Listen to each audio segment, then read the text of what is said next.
ذی ابدل الافلاک والارضین والصلاة والسلام علی من کان نبیا وآدم بین الماء والطین اما بعد فاعوذ باللہ من الشیطان الرجیم بسم اللہ الرحمن الرحیم۔ ایک دفعہ ہدیہ درود پیش کیجیے۔ اللہم صلی علی سیدنا و مولانا محمد وعلی آلہ وعطرتہ بعدد کل معلوم لک۔ آج کا ہمارا درس قرآن سورہ مائدہ کی آیت نمبر 90 سے شروع ہو رہا ہے۔ کل ہم نے جو پڑھا تھا اس میں اللہ رب العزت نے تفصیل بیان کی تھی قسم کے حوالے سے، قسم کے احکام تھے ان میں، اور جن چیزوں کو اللہ رب العزت نے حلال قرار دیا ان کو کہا کہ اپنے طور پہ حرام نہ کرو۔ تو اس آیت میں اللہ رب العزت نے جن جن چیزوں سے منع فرمایا ان کا بیان یہاں سے شروع ہو رہا ہے۔ فرمایا یا ایھا الذین آمنوا، اے ایمان والو، انما الخمر والمیسر والانصاب والازلام، شراب، جوا اور بتوں کے پاس نصب شدہ پتھر اور فال کے تیر رجس من عمل الشیطان، یہ ناپاک اور شیطانی عمل ہیں۔ فاجتنبوہ، ان سے پرہیز کرو، ان سے بچ جاؤ، لعلکم تفلحون، تاکہ تم کامیاب ہو جاؤ۔ تو ان میں ان چیزوں کی ممانعت کی گئی۔ شراب 1، جوا 2، بتوں کے پاس ایک پتھر نصب کیا جاتا تھا جہاں بت ہوتے تھے ان کے سامنے، وہاں پہ ان کی نظر جو ہے وہ قربانیاں پیش کی جاتی تھیں جانوروں کی، تو کہا یہ والا طریقہ کار۔ اور فال کے تیر، 3 تیر ہوتے تھے، جو نجومی ہوتے تھے ان کے پاس 3 تیر ہوتے تھے لکڑی کے، وہ چلانے والے نہیں ہوتے تھے، وہ فال کے تیر ہوتے تھے۔ تو اگر کسی نے کوئی کام کرنا ہوتا یا بند کر دو یار، یا نہ کرنا ہوتا تو وہ نجومی کے پاس جاتا، میری طرف توجہ کریں، تو وہ نجومی کے پاس جاتے اور اسے کہتے کہ یہ کام ہمیں کرنا چاہیے یا نہیں۔ اب اس کے پاس 3 تیر ہوتے، ایک کے پاس لکھا ہوتا کرنا چاہیے، ایک کے پاس لکھا ہوتا نہیں کرنا چاہیے، اور ایک تیر کے اوپر لکھا ہوتا کر لیں تو بھی بہتر ہے، نہ کریں تو بھی بہتر ہے۔ اب وہ نجومی تیروں کو پکڑتا اور جیسے قرآن اندازی کی جاتی ہے اس طرح وہ کوئی ایک تیر اٹھاتا، اب اس تیر کے اوپر جو بھی لکھا ہوتا کہ کام کرنا چاہیے یا نہیں کرنا چاہیے تو وہ اسے بتا دیتا۔ کہا یہ کوئی شرعی طریقہ نہیں ہے، اس کے نعم البدل کے طور پہ استخارہ کا طریقہ جو ہے وہ اسلام نے متعارف کروایا۔ تو یہ 4 چیزیں یہاں پہ ان کا ذکر ہے، شراب کا، جوے کا، اور بتوں کے پاس جو قربانی کی جاتی ہے اس کی ممانعت کی گئی، اور فال کے وہ تیر جو نکالے جاتے تھے اس کی ممانعت کی گئی۔ یہ جو آیا کریمہ ہے اس کے اندر مکمل طور پہ شراب کو، جوے کو حرام قرار دیا۔ ابتدائی دور میں، اسلام کے ابتدائی دور کے اندر ایک دم سے چیزیں جو ہیں وہ حرام نہیں ہوئیں، آہستہ آہستہ حرام ہوئی ہیں۔ تو یہ جو خمر ہے، شراب، یہ بھی ابتدا میں حرام نہیں تھی، اسلام کے ابتدائی دور کے اندر لوگ پیتے تھے۔ تو ایک دفعہ ایک شخص نماز پڑھ رہا تھا نشے کی حالت میں، نشے میں تھا اور نماز پڑھ رہا تھا، تو اس نے سورہ کافرون کی تلاوت شروع کی، اور اس نے یوں پڑھی سورہ کافرون، قل یا ایھا الکافرون اعبد ما تعبدون، کہ حبیب صلی اللہ علیہ وسلم آپ ان کافروں سے کہہ دیں، اس کا ترجمہ یہ بنتا ہے کہ جس کی تم عبادت کرتے ہو اس کی ہم عبادت کرتے ہیں۔ حالانکہ صحیح آیت تو ہے نا، لا اعبد ما تعبدون، تم جن کی عبادت کرتے ہو ہم ان کی عبادت نہیں کرتے، لیکن چونکہ وہ نشے میں تھے تو انہوں نے اس طرح غلط آیت پڑھ دی۔ تو پھر قرآن مجید کی ایک دوسری آیت جو اس کے علاوہ ہے وہ نازل ہوئی، یا ایھا الذین آمنوا لا تقربوا الصلاۃ وانتم سکارا، اے ایمان والو نماز کے قریب مت جاؤ جب تم نشے کی حالت میں ہو۔ تو اس حالت میں نماز کے قریب نہیں جانا. لا تقربوا الصلاۃ، یعنی اس وقت تک بھی نشہ حرام نہیں ہوا، اس آیت میں بھی حرام نہیں ہوا تھا، لیکن یہ کہا کہ نشے کی صورت میں نماز پڑھنے نہ آئیں، کیونکہ اس طرح آیات بگڑتی ہیں، ان کا مفہوم گویا کفریہ جملہ بن گیا. تو ذرا سی بھی لغزش ہو گئی، جب خدا کے سامنے کھڑے ہیں، خدا کی بارگاہ میں، اور عقل جو ہے وہ صحیح سلامت نہیں ہے، اسے پتہ نہیں کیا بول رہا ہوں، تو یہ انتہائی بے ادبی تھی. اللہ رب العزت کی بارگاہ میں یوں آنا تو اس لیے منع کر دیا. اب یہ بھی یاد رکھیں کہ ایک دم سے بھی منع کیا جا سکتا تھا سارے احکامات سے، لیکن انسانی فطرت کا تقاضا یہ تھا کہ آہستہ آہستہ وہ منع ہونے کی طرف جاتا.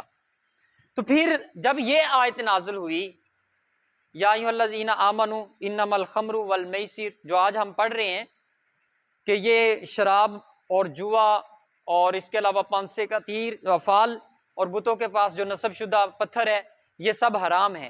جب یہ آیت نازل ہوئی، اس کے بعد صحابہ کرام نے یا مدینہ منورہ میں جو مسلمان تھے، انہوں نے ان کے پاس جو شراب کے مٹکے گھروں میں پڑے ہوئے تھے وہ اٹھا کے باہر پھینکے، اور اس دن مدینہ منورہ کی گلیوں میں شراب بہہ رہی تھی پانی کی طرح. مکمل طور پہ پھر اس کی ممانعت ہو گئی. تو اس حوالے سے یہ بھی یاد رکھیں کہ ہر وہ چیز، صرف شراب نہیں، ہر وہ چیز جو عقل کو ڈھانپ لیتی ہے وہ حرام ہے. جس کو مطلب وہ نشہ جو لینے کے بعد عقل مسخ ہو جائے، عقل کے اوپر پردہ آ جائے، اسے صحیح اور غلط کی تمیز نہ رہے، وہ اول فول بکتا رہے، ہر وہ نشہ حرام ہے. وہ اسی کیٹیگری میں فال کرتا ہے، وہ اسی زمرے میں آتا ہے. تو اس لیے شراب کے علاوہ جو دیگر ہمارے مروجہ منشیات ہیں وہ بھی حرام ہیں، جن کے اندر چرس آ سکتی ہے، یا ہیروئن ہے، آئس سے ایک نشہ آج کل چل رہا ہے، یا دیگر جو بھی منشیات ہیں جو عقل کو ڈھانپ دینے والی ہیں، ان کا لینا یہ جائز نہیں ہے، حرام ہے، قطعی طور پہ یہ حرام ہے. اس کو ام الخبائث کہا گیا ہے، شراب کو ام الخبائث، کیونکہ اس وقت زیادہ یہی دستیاب تھی، شراب ہی تھی جو نشے کے طور پہ متعارف تھا. تو اس کو کہا ام الخبائث، یعنی گناہوں کی ماں. دیکھیں جب انسان نشے میں ہے، اس کے اندر تو صحیح معنی کی غلط کی تمیز ہی ختم ہو گئی. جو انسان چوری کر رہا ہے، جو چوری کرتا ہے، اسے یہ بھی تو پتا ہوتا ہے نا کہ میں چوری کر رہا ہوں اور غلط کر رہا ہوں، اور وہ ایک ہی غلط کام کر رہا ہے، ہو سکتا ہے اس کے علاوہ کوئی ٹھیک کام بھی کر رہا ہو. یا جو انسان اس کے علاوہ کوئی اور غلط کام کرتا ہے، وہ ایک کر رہا ہے، اس کے علاوہ ہو سکتا ہے کہ وہ اور ٹھیک کام بھی کوئی کر رہا ہو، لیکن جب یہ اس کی عقل ہی ختم ہو گئی، اسے پتہ ہی نہیں کہ برا کام کون سا برا ہے اور کون سا صحیح ہے، جب یہ تمیز ختم ہو گئی، اس سے جو مرضی پھر برا کرتا رہے، ایک کے بعد وہ ایک کرتا رہے گا، اس سے فرق ہی نہیں پڑے گا. تو اس لیے اس کو ام الخبائث کہا. اس سے برائیوں کے دروازے کھلتے ہیں، انسان بے باک ہوتا ہے گناہوں کے اندر، دلیر ہو جاتا ہے گناہوں کے اندر. اب جو اکثر وارداتیں ہوتی ہیں ان میں جو قتل ہے یا جنسی زیادتی ہے، جو لوگ یہ اس طرح کے کام انجام دیتے ہیں، ان کے اندر یہ والا جو عنصر ہے، یہ والا غلط کام یعنی نشے والا، یہ لازمی طور پہ پایا جا رہا ہوتا ہے. وہ ذہنی طور پہ نفسیاتی مریض بنے ہوئے ہوتے ہیں، انہیں پھر پتہ ہی نہیں ہوتا، بندہ مارتے ہوئے بھی وہ پرواہ نہیں کرتے، کسی کی عزت پہ ہاتھ ڈالتے ہوئے بھی وہ پرواہ نہیں کرتے، کوئی بھی ان کے ہاں غلط کام پھر غلط رہتا ہی نہیں. وہ ضمیر ہی مر جاتا ہے، ضمیر مردہ ہو جاتا ہے. جو نفس لوامہ ہے، جو ملامت کرنے والا نفس ہے انسان کا، وہی ختم ہو جاتا ہے. تو اس لیے یہ اس کے اوپر بہت کام کی ضرورت ہے. بالخصوص یہ منشیات جو ہیں، جتنی تیزی سے یہ کینسر کی طرح پھیلتا ہے ہمارے ہاں اور پھیلا ہوا ہے، اس کے سد باب کے لیے بہت اشد ضرورت ہے، محنت کرنے کی ضرورت ہے اس کی روک تھام کے لیے۔ اس کے بعد فرمایا انما یرید الشیطان ان یوقع بینکم العداوۃ والبغضاء فی الخمر والمیسر ویصدکم عن ذکر اللہ وعن الصلاۃ۔ شیطان صرف یہ چاہتا ہے کہ شراب اور جوئے کے ذریعے تمہارے درمیان بغض اور عداوت پیدا کر دے اور تمہیں اللہ کی یاد اور اس کی نماز سے روک دے۔ یعنی یہ شیطان کے دو ہتھیار اس آیت میں کہا کہ شراب اور جوا یہ ہتھیار ہے شیطان کا جس کے ذریعے وہ حسد پیدا کرتا ہے۔ تو اب دیکھیں کہ جوا جی یہ بھی ایک بڑی اہم چیز ہے، یعنی جو ہمارے اندر برائیاں پیدا کرتی ہے۔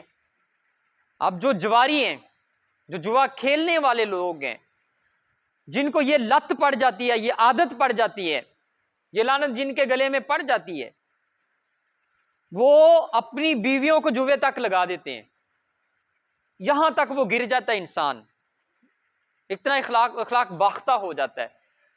اور پھر جو اس کا گھر بار ہے وہ سب اجڑا ہوا ہوتا ہے، اس کی پوری توجہ صرف جوے کے اوپر ہے۔ وہ جو اللہ تعالیٰ نے اس کو اولاد دی، اس کی ذمہ داری اس کے قدوں پہ ڈالی تھی، اس کے اوپر کوئی توجہ نہیں ہے، اس کا جو گھر ہے اس کے اوپر کوئی توجہ نہیں ہے، وہ بس اس کو ایک ہی ذہن میں چل رہا ہوتا ہے۔ اور یہ حسد کا باعث ہے۔ حسد کس طرح؟ اب جب دوسرا جیتتا ہے، سامنے والا، اس کو غصہ آ رہا ہے اس کے اوپر کہ وہ جیت کیوں رہا ہے، اور یہ لڑائی بنتی ہے، اس سے لڑتے بھی ہیں جوا کھیلتے ہوئے، اور یہاں تک کہ کبھی یہ بات قتل و غارت تک پہنچ جاتی ہے، وہ لڑائی اتنی شدت اختیار کر جاتی ہے کہ وہ مرنے مرانے تک پہنچ جاتے ہیں۔ اب دیکھیں جو محبت اور نفرت، یہ دونوں چیزیں اللہ کے لیے ہونی چاہیے۔ اب سامنے والے سے اس کے دل میں جو نفرت پیدا ہوئی ہے، وہ کیوں پیدا ہوئی؟ وہ اسی لیے پیدا ہوئی کہ وہ مال جو ہے وہ لے کے جا رہا ہے۔ اب اس کے اندر کوئی کمائی، کوئی محنت کی کمائی نہیں ہے، محنت کی کمائی نہیں ہے اس کے اندر۔ تو اسلام ہر اس طرح کے کام سے منع کرتا ہے جو جوے کے جیسا ہوتا ہے، اس سے بچنے کی تلقین کی گئی ہے ہمیں۔ اور یہ اس میں یہ کہا کہ یہ اللہ کی یاد سے روکتا بھی ہے۔ جوا چونکہ اکثر کھیلوں کے اوپر کھیلا جاتا ہے، جو کھیلیں ہوتی ہیں، گیمز ہوتی ہیں، ان کے اوپر جوا لگایا جاتا ہے اکثر طور پہ، تو کہا کہ یہ اللہ کے ذکر سے، نماز سے روکتا ہے۔ اب دیکھیں جن کو یہ موبائلوں پہ گیموں کی لت پڑی ہوئی ہے، آج کل نیا دور آ گیا نا، وہ پرانا طرز بدل گیا، وہ تاش والا، لوڈو والا، یا مرغے لڑانے والا، یا کتے لڑانے والا، وہ ختم ہو گیا، تو اب موبائلوں پہ گیمیں آ گئیں۔ تو جو اس کے اوپر بیٹھا ہے گیمیں کھیلنے کے لیے، وہ گھنٹوں بیٹھا ہوا ہے۔ اور پچھلے دنوں میں ایک پب جی متعارف ہوئی گیم، وہ اس میں وہ لڑائی والی گیم تھی، یعنی گیم اس طرح کی بنائی گئی کہ ایک اس میں کارٹون ہے، وہ دوسروں کو مار رہا ہے۔ اس کے ذہنوں کے اوپر اتنے اثرات ہوئے کہ وہ گیم کھیلنے والے جو بچے تھے، انہوں نے حقیقت میں اس طرح کیا کہ وہ اسلحہ اٹھایا اور جا کے ٹھوک دیا۔ وہ ذہنی طور پہ اتنا مینٹل ہو گئے، حواس باختہ ہو گئے زیادہ کھیلنے کی وجہ سے، 4 5 گھنٹے اس پہ کھیلا جا رہا ہے۔ تو یہ وقت کا ضیاع ہے۔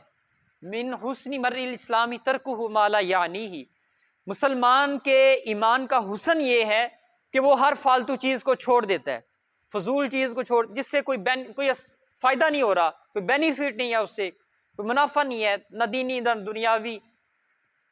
جو صاحب ایمان ہے صحیح معنوں میں وہ اس کو چھوڑ دیتا ہے، اس میں نہیں پڑتا۔ تو اس لیے ان سے بھی یہ جو والدین ہیں ان کو بھی اس پہ توجہ کی ضرورت ہے کہ وہ اس پہ توجہ دیں کہ کہیں بچے اس طرح کی گیموں میں ملوث نہیں۔ اب ان کے اوپر جوا بھی کھیلا جاتا ہے، جو اس طرح کی آن لائن گیمیں ہوتی ہیں ان میں بھی جوے والی گیمیں آئی ہوئی ہیں۔ فَهَلْ أَنْتُمْ مُنْتَهُونَ، کیا تم باز آنے والے ہو ان چیزوں سے؟ یہ سوالیہ انداز میں اللہ رب العزت نے پوچھا ہے۔